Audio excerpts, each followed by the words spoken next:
Welcome to 7 news Telugu బులెటిన్ల ముందుగా headlines.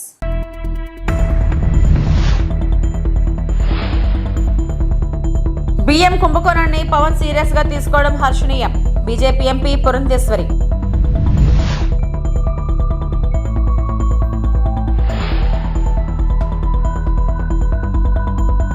కొండా సురేఖకు మంత్రి పదవిలో ఉండే అర్హత లేదు. ఆర్ఎస్ ప్రవీణ్ కుమార్.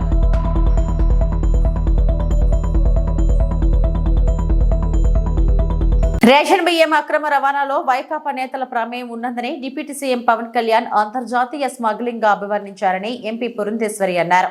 బియ్యం కుంభకోణాన్ని పవన్ సీరియస్ గా తీసుకోవడాన్ని ఆమె స్వాగతించారు. విజయవాడలో నిర్వహించిన సంఘటన్ పర్వ్ 2024 రాష్ట్ర స్థాయి కార్యశాలలో బీజేపీ నేతలతో కలిసి ఆమె పాల్గొన్నారు. రాష్ట్ర అభివృద్ధికి కేంద్రం నిధులిచ్చి ఆదుకుంటుందని కృతజ్ఞతలు తెలిపారు. We are seeing an international smuggling of PDS rice. అనేక విషయాలు ఇప్పుడు ఇంటర్నేషనల్ గా కూడా క్వశ్చన్స్ రేజ్ చేస్తున్నారు కనుక వాటన్నిటిని దృష్టిలో పెట్టుకుని పవన్ కళ్యాణ్ గారు it may turn out to be an international issue అని చెప్పడంలో ఎటువంటి అతిశయోక్తి లేదు. మనం ఎవరూ కూడా ఇదేదో వారేదో మాట్లాడేశారు అనుకోవటానికి కూడా లేదు. మనం చూస్తున్నాం నాదెండ్ల మనోహర్ గారు సివిల్ సప్లైస్ మినిస్టర్ గా అనేక గోడౌన్ల మీద వారు ఇన్స్పెక్షన్ చేయటం, పెద్ద ఎత్తున అక్కడ PDS రైస్ దొరకటం, వాటన్నిటినీ కూడా ఇంచుమించుగా కాకినాడ పోర్టు నుండి వారు అక్కడ నుండి తరలించేస్తున్నారు అనేటువంటి విషయం ఇవన్నీ కూడా మనం చూసాం. అయితే గత ప్రభుత్వంతో అధికారంలో ఉన్నటువంటి పార్టీతో సంబంధం ఉన్నటువంటి నాయకుల పేర్లు ముడిపడి ఉన్నటువంటి విషయాన్ని మనం ఇక్కడ గమనించాలి. రాష్ట్రంలో జరుగుతున్నటువంటి అవినీతిని ప్రస్తావిస్తూ భారతీయ జనతా పార్టీ కూడా ఈ PDS రైస్ గురించి ప్రస్తావించినటువంటి విషయం మనందరికీ తెలుసు కనుక భారతీయ జనతా పార్టీ ఎప్పుడు వెనకడుగు వేయలేదు ఇటువంటి అంశాల మీద గళం విప్పడానికి. అదేవిధంగా ఇవాళ పవన్ కళ్యాణ్ గారు కూడా ముందుకు వచ్చి దానికి బలం చేకూర్చడం అనేది ఇది నిజంగా ప్రతి ఒక్కరు కూడా గమనించవలసినటువంటి విషయం, స్వాగతించవలసిన. ప్రధానంగా ఏమిటంటే ఖచ్చితంగా కేంద్ర ప్రభుత్వానికి మేమందరం కూడా మా ధన్యవాదాలు తెలియజేయాలి. ఎందుకంటే పెద్ద సంఖ్యలో మనకి వనరులు ఇస్తున్నారు. అమరావతి డెవలప్మెంట్ కావచ్చు, పోలవరానికి సంబంధించి కావచ్చు, రోడ్ల డెవలప్మెంట్ కావచ్చు, పంచాయతీరాజ్ కింద రావాల్సినటువంటి కావచ్చు, లేకపోతే 15th ఫైనాన్స్ కమిషన్ కింద గ్రామీణాభివృద్ధికి రావాల్సినటువంటి వనరులు కావచ్చు, పెద్ద ఎత్తున కేంద్ర ప్రభుత్వం వాటన్నిటినీ కూడా అందిస్తున్నటువంటి విషయం మనం ఖచ్చితంగా స్వాగతించాలి. దాన్ని స్వాగతిస్తూనే అదనంగా రాష్ట్రానికి ఏం కావాలి అంటే ఒక్కొక్క పార్లమెంట్ నియోజకవర్గానికి సంబంధించినటువంటి డెవలప్మెంట్ యాక్టివిటీస్ ఉంటాయి. రాజమండ్రికి సంబంధించి 2027లో జరగబోయేటువంటి పుష్కరాలు ఏవైతే ఉన్నాయి వాటిని దృష్టిలో పెట్టుకుని ఏ రకంగా వనరులు తెచ్చుకోవాలనేటువంటి విషయం మీద ఖచ్చితంగా మేము 98 కోట్ల రూపాయలు ఇవాళ అఖండ గోదావరి కింద అక్కడ ఉన్నటువంటి ఘాట్లు కావచ్చు, అదేవిధంగా హ్యావ్లాక్ బ్రిడ్జ్ 100 సంవత్సరాలు పైబడినటువంటి బ్రిడ్జ్ ఏదైతే ఉందో దానికి హెరిటేజ్ వాల్యూ ఉంది కనుక దాన్ని కూడా ఒక పర్యాటక ప్రాంతంగా డెవలప్ చేయడానికి అఖండ గోదావరి కింద 98 కోట్లు ఇచ్చినందుకు నేను కేంద్ర ప్రభుత్వానికి నా ధన్యవాదాలు తెలియజేస్తున్నాను. అదేవిధంగా గండికోటను కూడా డెవలప్ చేయడానికి 75 కోట్ల రూపాయలు కేంద్ర ప్రభుత్వం మంజూరు చేసింది. ఇంత పెద్ద ఎత్తున వనరులు ఇచ్చి మనకి సహకరిస్తున్నటువంటి కేంద్ర ప్రభుత్వానికి మోడీ గారికి నా ధన్యవాదాలు తెలియజేస్తున్నాను. బారాసా కార్యనిర్వాహక అధ్యక్షుడు కేటీఆర్ గురుకుల బాట అనే కార్యక్రమం చేపట్టారని వారాసా నేత ఆర్ఎస్ ప్రవీణ్ కుమార్ తెలిపారు. గురుకుల విద్యార్థులు ఎదుర్కొంటున్న సమస్యలు తెలుసుకునేందుకు ఈ కార్యక్రమం చేపట్టారన్నారు. తెలంగాణ భవన్లో నిర్వహించిన కార్యక్రమంలో ఆయన మాట్లాడారు.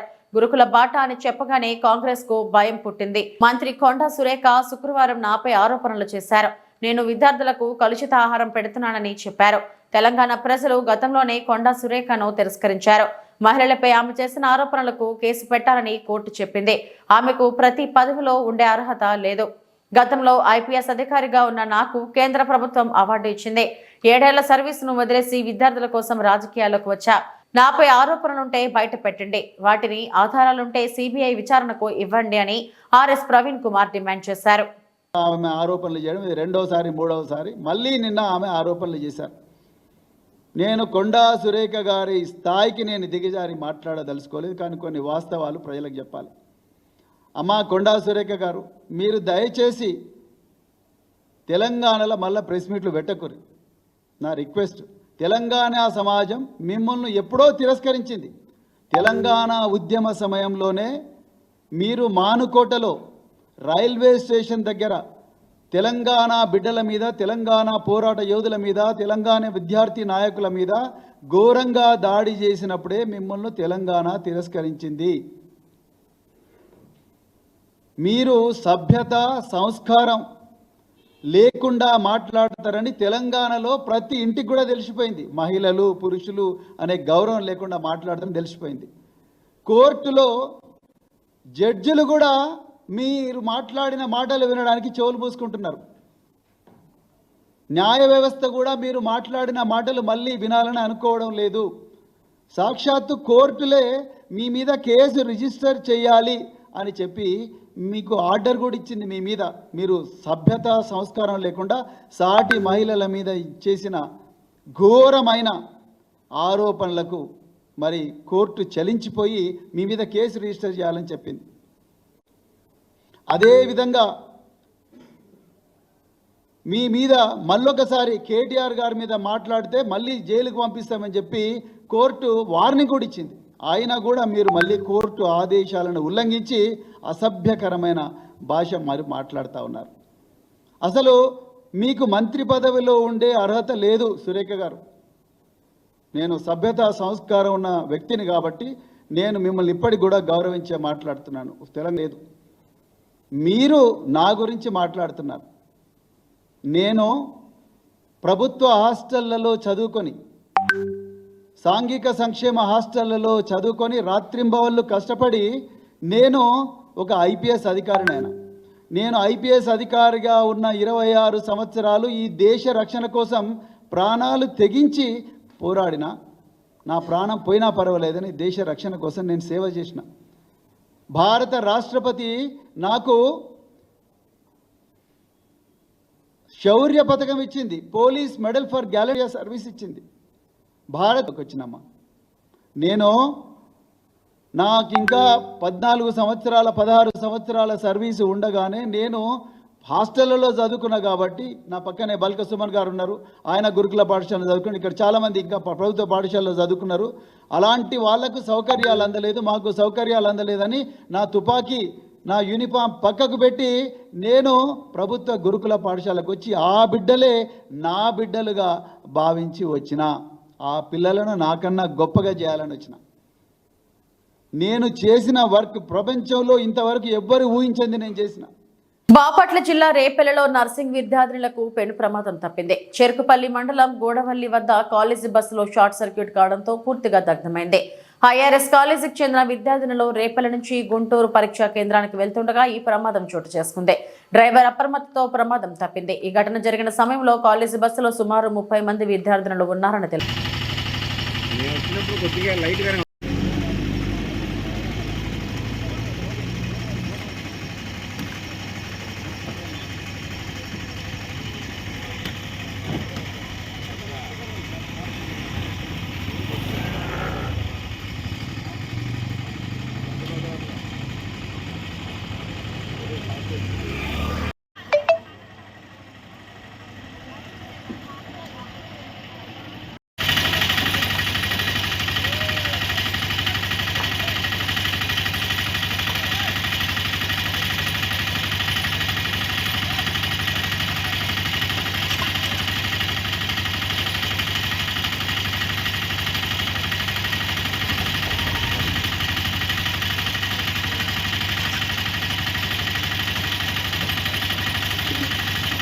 శ్రీకాళహస్తి తెలుగుదేశం పార్టీ కార్యాలయంలో ఎమ్మెల్యే సుధీర్ రెడ్డి మీడియాతో మాట్లాడుతూ నియోజకవర్గంలో సుమారు 3000 ఎకరాలను గత 5 ఏళ్ల పాలనలో వైసీపీకి చెందిన వారు కొట్టేశారని ఎమ్మెల్యే బొజ్జల సుధీర్ రెడ్డి ఆరోపించారు.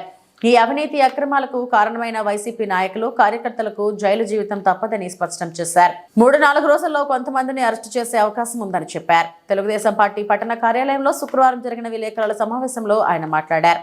గడిచిన 5 ఏళ్లలో ప్రభుత్వ కొంతమంది రైతుల భూములను బలవంతంగా ఆక్రమించుకుని తమపై ఆన్లైన్లో నమోదు చేసుకున్నారనే విషయాల్లో విచారణలోకి వెలుగు చూశాయని తెలిపారు. ముఖ్యాంశాలు రెండు విషయాలు. ఒకటి వచ్చేసి నేను ఎలక్షన్స్ కాకముందు చెప్పా, ఏ ముహూర్తాన పాత ఎమ్మెల్యే మధుసూదన్ రెడ్డి ఒక మాట అన్నాడు, సుధీర్ రెడ్డి ఉన్నాడు, గెలిచిన వెళ్తాడు, ఆయన కలిసాలంటే 5,000 ఖర్చు అవుద్ది, 5,000 10,000 ఖర్చు అవుద్ది, హైదరాబాద్ పోవాలా, సికింద్రాబాద్ పోవాలా, నేను పిచ్చివాడు వాగాడు. ఆ రోజు నేను ఆలోచించిన, అసలు పబ్లిక్కి ఖర్చు ఎందుకు కావాలా, పబ్లిక్ అనేటోళ్ళు నా దగ్గర ఎందుకు రావాలా, ఏం ఇబ్బందులు ఉన్నా సరే మనం ఈ 21వ శతాబ్దంలో ఇంకా కూడా వాళ్ళ ఊర్ల నుంచి వచ్చి నా దగ్గర బయట నిలబడి నాతో మాట్లాడి ఆ ఇబ్బంది కూడా దేనికి అని ఆలోచన చేసి మరి ఈరోజు 175 కాన్స్టిట్యున్సీలో ఎక్కడ లేని విధంగా ఒక కొత్త సిస్టమ్ తయారు చేస్తున్నాను. అతి త్వరలో మీ ముందు పెడతా అని చెప్పాను. ఇంకొక 20 రోజులు 6 నెలలు అవుద్ది. ఈ 6 నెలల్లో ఈ సిస్టమ్ అని క్రియేట్ చేశాం. ప్రతి మండలానికి ఒక టోల్ ఫ్రీ పెట్టేసి ప్రతి మండలంలో ఒక గ్రామంలో, ఫర్ ఎగ్జాంపుల్ విజయన్న గ్రామస్తుడు శ్రీకాళహస్తి టౌన్లో ఒక వార్డులో ఉన్నాడు అనుకో, ఆయన నా దగ్గర రానవసరం లేదు. మీకు టోల్ ఫ్రీ నెంబర్ రేపు పేపర్ యాడ్లో వచ్చేస్తుంది. మీ నెంబర్స్ అన్ని ఇచ్చేస్తాం. ప్రతి ఏ మండలంలో ఆయా నెంబర్ ఇచ్చేస్తాం. మీ గ్రామంలో కావచ్చు, టౌన్లో కావచ్చు, వార్డులో కావచ్చు, ఇమీడియట్గా ఫోన్ చేసి నమస్కారం, నా పేరు సుధీర్ రెడ్డి, నేను వార్డు నెంబర్ 35 లేదా నా ఊరు గ్రామం ఓకే నా గ్రామం నా పేరు సుధీర్ రెడ్డి అండి, నా గ్రామం ఊరందూరులో మా ఇల్లు పలానా చోటు ఉంది, మాకు వాటర్ ఇబ్బంది ఉంది, మా ఇంటి ముందర లైట్ ఇబ్బంది ఉంది, మా ఇంటి ముందర రోడ్డు సరిగ్గా లేదు, లేదా నాకు సొంత భూమి ఉంది, భూమి మధుసూదరుడు అనేటువంటి దొంగతనం చేశాడు, లేకుంటే ఇంకోడు ఇబ్బంది పెడుతున్నాడు, అక్కడ ఎంఆర్ఓ ఆఫీసులో మా సరిగ్గా పనిచేయటం లేదు, లేకుంటే నా భూమి రిజిస్టర్ కావటం లేదు, లేదా పోలీస్ స్టేషన్ పోతే మాకు ఇబ్బందులు ఉన్నాయి, ఇలాంటివి ఎటువంటి కంప్లైంట్స్ ఉన్నా కూడా. వేపాడ మండలంలోని బొద్దాం గ్రామంలో గత వైఎస్ఆర్ కాంగ్రెస్ ప్రభుత్వం హయాంలో ఇచ్చిన ఇళ్ల స్థలాలు సమస్య మిస్టరీగా మారడంతో లబ్ధిదారులు హైకోర్టును ఆశ్రయించడంతో హైకోర్టు ఇచ్చిన తీర్పుతో బొద్దాంలో ఇళ్ల స్థలాల సమస్యకు చిక్కుముడి వేడింది. బొద్దాం గ్రామానికి చెందిన 16 మంది ఎస్సీ బీసీ లబ్ధిదారులు ఇళ్ల స్థలాలకు అర్హులుగా గుర్తించి నాటి వైఎస్ఆర్ కాంగ్రెస్ ప్రభుత్వ హయాంలో ఇళ్లు నిర్మించుకునేందుకు వీలుగా ఇళ్ల స్థలం పట్టాలను సర్వే నెంబర్ 105/2లో ఒక్కొక్క లబ్ధిదారునికి సెంటున్నర చొప్పున మంజూరు చేసింది. ఈ విషయమై తహసీల్దార్ జె రాములమ్మను వివరణ కోరగా బొద్దాం గ్రామానికి సంబంధించి 16 మంది ఇళ్ల లబ్ధిదారులకు అనుకూలంగా హైకోర్టు తీర్పు ఇచ్చిందన్నారు. ఈ తీర్పును ఎవరు ధిక్కరించినా చట్టపరమైన చర్యలకు బాధ్యులవుతారని ఆమె స్పష్టం చేశారు.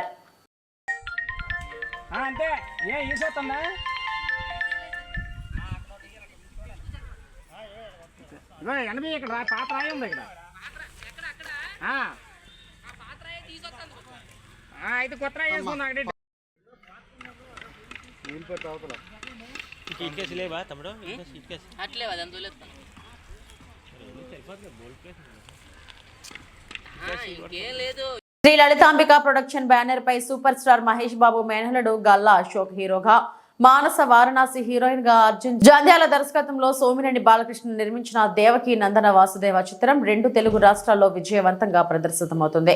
ఈ సందర్భంగా నిర్వహిస్తున్న విజయోత్సవ ర్యాలీలో భాగంగా Visakhapatnam MVP colony beach road లో గల గాదిరాజు ప్యాలెస్ లో ప్రెస్ మీట్ నిర్వహించారు.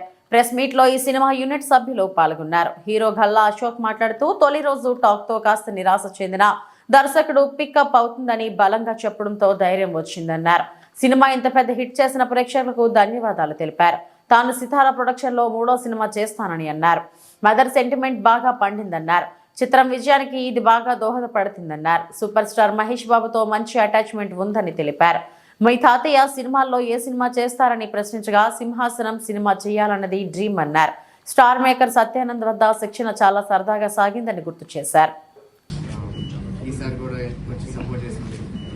అండ్ అలాగే మా అర్జున్ సార్ చెప్పినట్టు డే 1 ఎంత డిసప్పాయింటింగ్ ఉన్నా అది పికప్ అవుతుంది అని చెప్పేసరికి నాకు కూడా కొంచెం ఎనర్జీ వచ్చింది. అండ్ అలాగే ఇప్పుడు నిన్న అంతా తిరిగేటప్పుడు కూడా రెస్పాన్స్ చూస్తుంటే లైక్ నిజంగానే నాకు చాలా ఆనందం ఉంది. అండ్ అలాగే thank you to the audience first of all, ఎందుకంటే ఎంత ఎన్ని మిస్టేక్స్ అయినా కొంచెం మేము ఏదైనా తప్పు చేసినా కూడా మీరు ముందుకు వచ్చి చూసి సినిమా బాగుంది అని ప్రచారం చేస్తుంటే అసలు దానికన్నా మాకేం కావాలండి. It's the ultimate happiness for us. And అలాగే మీరు ఇచ్చిన స్పందన కానీ మీరు ఇచ్చిన ఎనర్జీకి నాకు ఇంకా కొంచెం జోష్ పెరుగుతుంది. మా నెక్స్ట్ సినిమా కూడా స్టార్ట్ అయిపోతుంది సితారా ప్రొడక్షన్స్. యూఎస్లో స్కెడ్యూల్ కూడా అయిపోయింది. అండ్ అంటే మీరు ఇచ్చిన ఎనర్జీని ఇంకా క్యారీ చేసుకుంటే ఇంకా మంచి మంచి సినిమాలు తీసుకొని వస్తానని ప్రామిస్ చేస్తూ thank you so much, thank you for everything. And మా దేవికి నందన వాసుదేవన్ కొంచెం సక్సెస్ చేసినందుకు కూడా మీకే ఫస్ట్ థ్యాంక్ యూ చెప్పాలి. Thank you. చాలా చాలా థ్యాంక్ యూ వచ్చి మా విజయాన్ని ఇక్కడ వైజాగ్ అందరికీ తెలియజేస్తున్నాను. ఫస్ట్ ఆఫ్ ఆల్ మీడియా వాళ్ళందరూ కూడా welcome and thank you so much. And ఈరోజు ఫస్ట్ ఆఫ్ ఆల్ నా పేరు అర్జున్ జంధ్యాల, ఈ సినిమా దర్శకుడు. అలాగే ఈరోజు మెయిన్ ముఖ్య కారణం ఏంటంటే దేవకీ నందన వాసుదేవ సినిమా ప్రేక్షకుల విజయం. ఇది ఎందుకంటున్నానంటే డే 1 నుంచి డే బై డే ఇంక్రీజ్ అవుతూ ప్రేక్షకులు అంటే మౌత్ టాక్ ద్వారా సినిమా బాగుంది, చాలా బాగుంది అని చెప్పడం ద్వారా అలా ఇంక్రీజ్ అవుతూ సక్సెస్ దాకా వచ్చింది. ఎందుకనంటే హీరో గారు ఇక్కడ వరకు రావాలంటే చాలా హానెస్ట్ ఆయన. అంటే అది పూర్తిగా విజయం నమ్ముతూ వచ్చి పూర్తిగా జనాల్లో ఉంది అని తెలిసిన తర్వాత మాత్రమే వచ్చే వ్యక్తిత్వం. సో ఏదో వచ్చేద్దాం అనుకునే ఇది కాదు అయింది. సో మేమందరం నమ్మేసి పూర్తిగా ప్రేక్షకులు విజయాన్ని ఇచ్చారు. వాళ్ళకి ప్రత్యక్షంగా వచ్చి అందరికీ వాళ్ళకి థ్యాంక్స్ చెప్పుకోవాలని చెప్పి మేము ఈ వైజాగ్ వచ్చాం. థ్యాంక్ యూ వైజాగ్ అందరికీ, ప్రేక్షక దేవుళ్ళందరికీ కూడా మనస్ఫూర్తిగా కృతజ్ఞతలు తెలియజేస్తున్నాను. అలాగే సూపర్ స్టార్ గారి అభిమానులకి మరియు గల్లా కుటుంబ అభిమానులకి ప్రతి ఒక్కరికి ధన్యవాదాలు తెలియజేస్తున్నాం. Thank you so much. ఇంత మంచి విజయాన్ని ఇచ్చినందుకు ఫర్దర్గా కూడా ఇంకా మంచి సినిమా చేస్తాం. అల్లూరు జిల్లా రంపచోడవరం డివిజన్ దేవీపట్నం మండలంలో పరమేశ్వరునికి రుద్రాభిషేకం. సంభవరం పంచాయతీ ఉప్పాయిపాలెం గ్రామ పరిధిలో దబ్బకొండ ఆనుకొని స్వయంభూగా వెలిసిన శ్రీ ఉమా రామలింగేశ్వర స్వామికి రుద్రాభిషేకం నిర్వహించారు. కార్తీక మాసంలో మాస శివరాత్రి సందర్భంగా స్వామివారికి ఏకాదశి రుద్రాభిషేకం మరియు మారేడు దళాలతో స్వామివారికి బిల్వర్చన పూజా కార్యక్రమం నిర్వహించిన వేద పండితులు భాగవత్ శర్మ తదితరులు పాల్గొన్నారు. పూజా కార్యక్రమాన్ని భారీ సంఖ్యలో పాల్గొన్న గ్రామస్తులు స్వామివారి దర్శనార్థం వచ్చిన భక్తులకు ఆలయ ప్రధాన ప్రత్యేక అభిషేకాలు, విశేషమైన పూజా కార్యక్రమాలు నిర్వహించిన భగవాన్ శర్మ.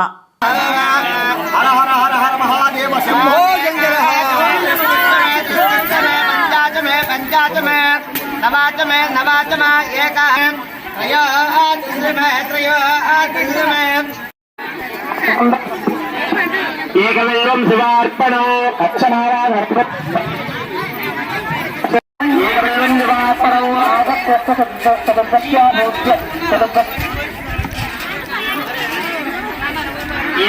శివార్పణో హరిశోషంకరం ఏకవేదం శివార్పణో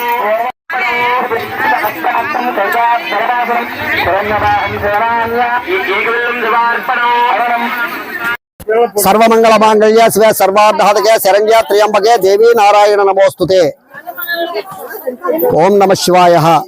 మన దేవీపట్నం మండలం శర్భవరం పంచాయతీ ఉప్పాయిపాలెం గ్రామం దగ్గర ఉన్నటువంటి దబ్బకొండ పరిసర ప్రాంతాల్లో వెలిసినటువంటి ఉమా నాగరామలింగేశ్వర స్వామి వారు దాదాపు 4 సంవత్సరాల క్రితం నుంచి కూడా ఇక్కడ ఒక శిలారూపేణ ఆ స్వామివారు ఇక్కడ వెలవడం జరిగిందండి. ఈ 4 సంవత్సరాల నుంచి కూడా చుట్టుపక్కల గ్రామాల నుంచి ప్రజలే కాకుండా ఇంకా ఇతర మండలాల నుంచి కూడా అక్కడి నుంచి కూడా వచ్చి ఇక్కడ భక్తులందరూ కూడా ఇక్కడ కార్యక్రమానికి అభిషేకాలు చేసుకోవడం జరుగుతుందండి. అందుకని ఈ సంవత్సరం కార్తీక మాసం సందర్భంగా మాస శివరాత్రి సందర్భంగా ఈ రోజు ఆ యొక్క స్వామి వారికి ఏకాదశ రుద్రాభిషేకం 5 పండితులతోటి ఏకాదశ రుద్రాభిషేకం చేయడం జరిగిందండి. ఈ యొక్క ఏకాదశ రుద్రాభిషేకంలో సామూహికంగా చుట్టుపక్కల గ్రామాల పరిసర గ్రామాల నుంచి కూడా ఇక్కడికి వచ్చి ఈ కార్యక్రమంలో పాల్గొన్నారండి. దానికి ఆ స్వామి వారి యొక్క అనుగ్రహం కృప అంతా కూడా కలగాలని చెప్పేసి ఆ స్వామి వారిని కోరుకుంటున్నామండి. ఓం నమ శివాయ, ఓం నమ శివాయ, ఓం నమ శివాయ. ఇది దేవీపట్నం మండలం చరవరం పంచాయతీ ఉప్పాయిపాలెం గ్రామం దబ్బకొండ దగ్గర స్వయంభ నిలిచిన దేవుడు 4 సంవత్సరాలు బట్టి ఈ కార్యక్రమం చేస్తున్నాం. ఈ కార్యక్రమం ప్రతి గ్రామం నుంచి వచ్చి అభిషేకాలు జరుపుకుంటున్నారు. ఇది చక్కగా జరిపించాలని మేము కోరుకుంటున్నాం. రుద్రాస్ జరిగిందండి, జరుగుతుంది. సర్వమంగళ మాంగళ్య శివ సర్వార్థకే శరణ్య త్ర్యంబకే దేవీ నారాయణ నమోస్తుతే. ఓం నమ శివాయ. మన దేవీపట్నం మండలం శర్భవరం పంచాయతీ ఉప్పాయిపాలెం గ్రామం దగ్గర ఉన్నటువంటి దబ్బకొండ పరిసర ప్రాంతాల్లో వెలిసినటువంటి ఉమా నాగరామలింగేశ్వర స్వామి వారు దాదాపు 4 సంవత్సరాల క్రితం నుంచి కూడా ఇక్కడ ఒక శిలారూపేణ ఆ స్వామివారు ఇక్కడ వెలవడం జరిగిందండి. ఈ 4 సంవత్సరాల నుంచి కూడా చుట్టుపక్కల గ్రామాల నుంచి ప్రజలే కాకుండా ఇంకా ఇతర మండలాల నుంచి కూడా అక్కడి నుంచి కూడా వచ్చి ఇక్కడ భక్తులందరూ కూడా ఇక్కడ కార్యక్రమానికి అభిషేకాలు చేసుకోవడం జరుగుతుందండి. అందుకని ఈ సంవత్సరం కార్తీక మాసం సందర్భంగా మాస శివరాత్రి సందర్భంగా ఈ రోజు ఆ యొక్క స్వామి వారికి ఏకాదశ రుద్రాభిషేకం 5 పండితులతోటి ఏకాదశ రుద్రాభిషేకం చేయడం జరిగిందండి. ఈ యొక్క ఏకాదశ రుద్రాభిషేకంలో సామూహికంగా చుట్టుపక్కల గ్రామాల పరిసర గ్రామాల నుంచి కూడా ఇక్కడికి వచ్చి గోదావరి జిల్లా తాడేపల్లిగూడెం మున్సిపాలిటీ ఆశల పాట నిర్వహించడం అక్రమంగా కాదు సక్రమంగానే పాట నిర్వహించామని మున్సిపల్ కమిషనర్ ఎస్ బాబు అన్నారు.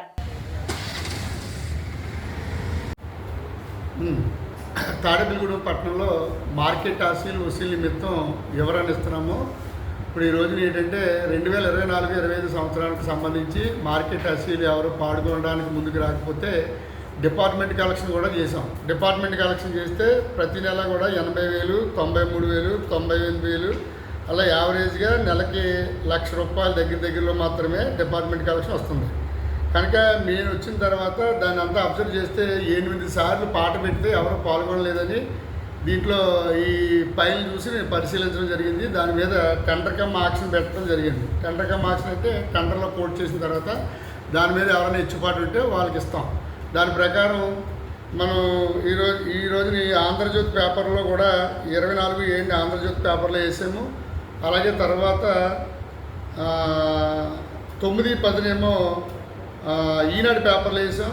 తర్వాత ఏమో జిల్లా ప్రజాశక్తి పేపర్లో కూడా 3 సార్లు పేపర్ ప్రకటన చేసాం. పేపర్ ప్రకటన చేస్తే టెండర్గా మార్క్స్ని పెట్టినప్పుడు ఇప్పుడు మేము టెండర్ అంటే సీల్ టెండర్ పెడతాం. సీల్ టెండర్లో 2 టెండర్లు మాకు రావడం జరిగింది. 2 టెండర్లోని వర్తనపల్లి కాశీ విశ్వేశ్వరరావు తండ్రి కృష్ణమూర్తి అనేవారు 9,75,000కి కోట్ చేయడం. తర్వాత ఏమో శ్రీమతి జట్టిబోని వెంకట శ్రీకాంత్ భర్త రాజేష్ తాడేపల్లి వారు 9,80,000. అంటే యాక్చువల్గా ఈ టెండర్ కోట్ చేసిన దాన్ని బట్టి పాట పెడితే 9,80,000కి మేము పాట ఖరారు చేసి కౌన్సిల్ వారి ఆమోదంతో పాట ఇవ్వడం జరిగింది.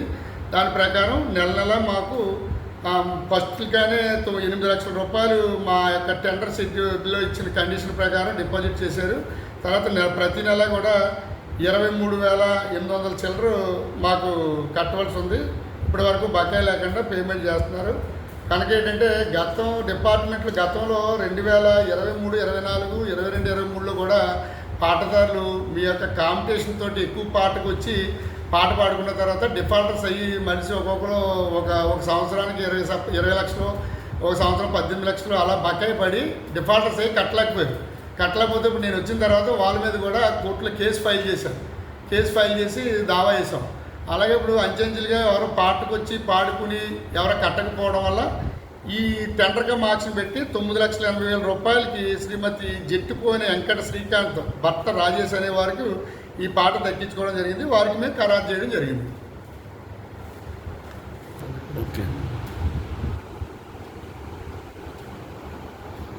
ఈ పాట అంతా కూడా 5 నెలల కాల పరిమితికి అండి. ఇంత సంవత్సరాలు కాదు, 5 నెలల పరిమితి అంటే 1/11/2024 నుండి 31/3/2025 వరకు 5 నెలల కాల పరిమితికి 9,80,000కి హెచ్చుపాటు తగ్గించుకున్నారు వాళ్ళు. అది కౌన్సిల్ వారి ఆమోదం మేరకు అంటే స్పెషల్ ఆఫీసర్ గారి ఆదేశాల ప్రకారం హెచ్చుపాటు ఉంది కనుక వారికి కాయపరిచి పాట వసూలు చేసుకోవడానికి హక్కు కల్పిస్తూ ఇచ్చాం. తిరుచెన్నూరు శ్రీ పద్మావతి అమ్మవారి కార్తీక బ్రహ్మోత్సవాల్లో 2వ రోజైన శుక్రవారం రాత్రి హంస వాహనంపై సరస్వతి అలంకారంలో అమ్మవారు దర్శనమిచ్చారు. హంసకున్న విలక్షణ ప్రతిభ ఏమిటంటే పాలను నీటిని వేరు చేయగలగడం. అలాగే యోగి పుంగవులు కూడా జ్ఞానం అజ్ఞానం తెలిసి మెలుగుతారు. అలాంటి మహాయోగి పుంగవుల హృదయాలలో జ్ఞాన స్వరూపిణి అయిన అలివేలు మంగ విహరిస్తూ ఉంటుంది. జ్ఞానార్జనకై సరస్వతీదేవిని ఉపాసించే సాధకులు హంసవాహన సంయుక్త విద్యా దానకరిమమ అని ఆ తల్లిని ఆరాధిస్తారు. వాహన సేవలో ఈవో జె శ్యామలరావు, జేఈఓలు వీరబ్రహ్మం, గౌతమి, ఆలయ డిప్యూటీ ఈవో గోవిందరాజన్ తదితరులు పాల్గొన్నారు.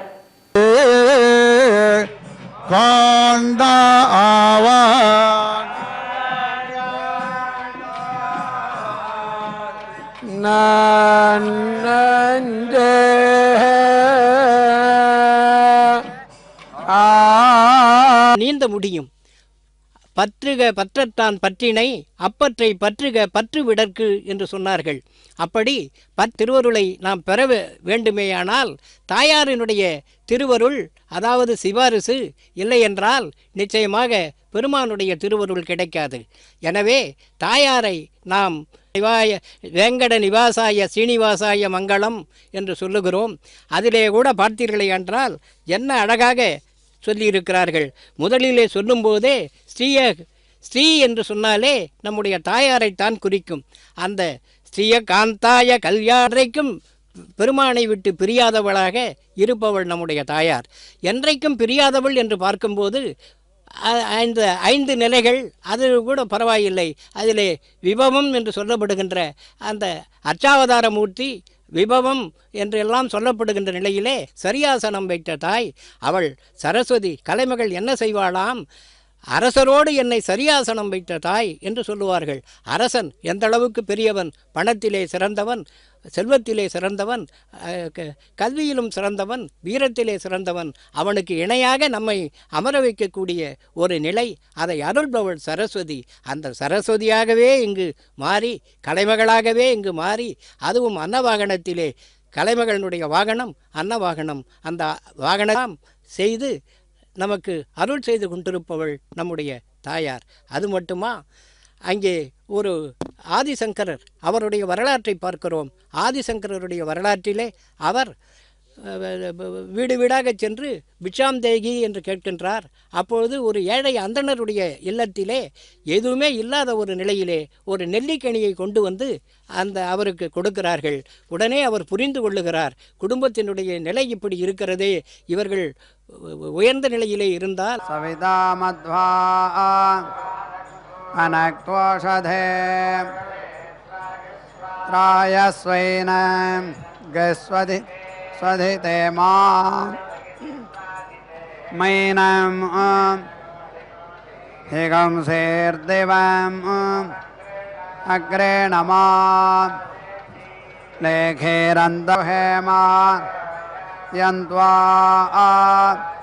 அயக்ஸ்வதிதிஹ ஸ்வதிதிரிதி ஸ்வதிதிஹ रणिनाय महते महते सौभगाय अच्छिन्नो रायः सुवीर इति सुवीरः மோகன ரூபமே அன்னையின் பணியே எங்கள் பாக்யமா పద్మావతి అరుణ్మన తేరమ్మ ఇవి ఇప్పటి వరకు నా బులెటిన్ అప్డేట్స్. మరిన్ని వార్తా విశేషాల కోసం చూస్తూనే ఉండండి. నమస్తే.